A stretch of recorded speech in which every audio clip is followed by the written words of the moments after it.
सावित्री, देव घर में बैठे बैठे बोर हो रहा है, इसलिए ऑफिस जाने की जिद कर रहा है, लेकिन वो अब तक पूरी तरह ठीक नहीं हुआ है।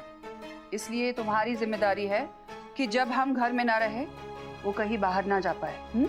जी।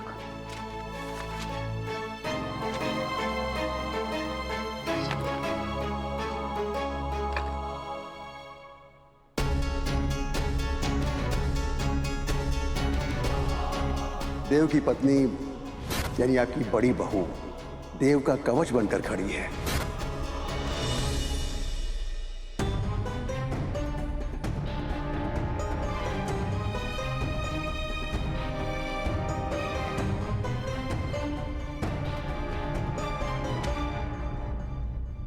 वो ख्याल भी कितने खूबसूरत होंगे जो मेरी चंदा की जहन से होकर गुजरते होंगे। क्या हुआ? देव के बारे में सोच रही है?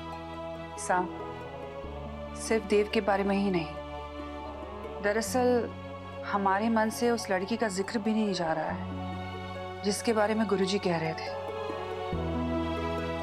आखिर कौन है वो लड़की जिसे गुरुजी देव का कवच कह रहे थे? चंदा, मुझे लगता है कि वो लड़की कोई और नहीं बल्कि अपनी वसु है। भले ही वसु इस घर की बड़ी बहू नहीं है, पर वो इस घर का अहम हिस्सा है।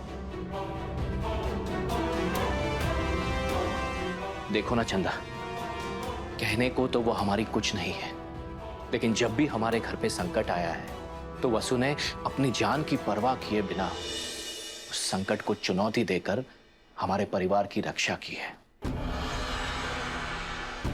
चंदा, तुम भगवान के दिए गए संकेत पर विश्वास करती हो? तो याद करो, जब मेरा एक्सीडेंट हुआ था तो पता नहीं कहां से वसु वहां पर पहुंच गई थी और बिना डरे बिना घबराए समय पर मुझे हॉस्पिटल पहुंचा दिया था। जब तुम्हें सांप ने काटा तो वसु ने ही तुम्हारी जान बचाई। देवी हुकुम, देवी हुकुम, देवी हुकुम, देवी हुकुम। और अब जब देव को चोट लगी और हमारे लिए सारे रास्ते बंद हो चुके थे तो वसु ही उम्मीद की किरण बनकर हमारे सामने आई। चंदा, वसु देव की कुछ नहीं लगती, पर देव से, हमारे घर से जरूर उसका पिछले जन्म का कोई रिश्ता है।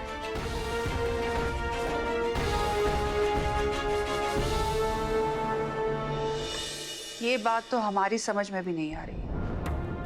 शायद इसलिए गुरुजी कह रहे थे कि कुछ बातें हमारी समझ के परे होती हैं।